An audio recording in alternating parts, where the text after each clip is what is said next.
আপনার সন্তানকে অভাব শেখান। আপনার প্রচুর সামর্থ্য থাকলেও আপনার সন্তানকে অভাব শেখান। আপনি বাবা, এটিএম মেশিন না। আপনি মা, ঘষা দেয়া প্রদীপের দৈত্য না। যে যা চাইবে তাই হাজির করবেন বাচ্চার সামনে। যা চাইবে তাই যদি হাজির করেন, আপনার বাচ্চার মানুষ হওয়ার সম্ভাবনা খুবই কম।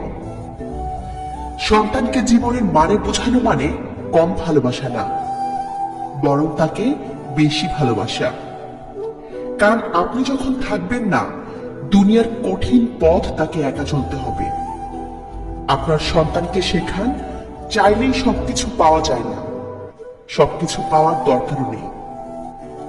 কষ্টের মাধ্যমে অর্জিত জিনিসের মূল্য বোঝান। তাকে বোঝান সবকিছু ছাড়াও জীবন চলে, দৌড়ান, উড়ে। উদাহরণস্বরূপ তাকে অনুপম রায়ের গান শোনান, সব পেলে নষ্ট জীবন। অভাবকে ভালোবাসতে হয়, তাতে অজ্ঞাতসারে স্বভাবটাও ভালো হয়।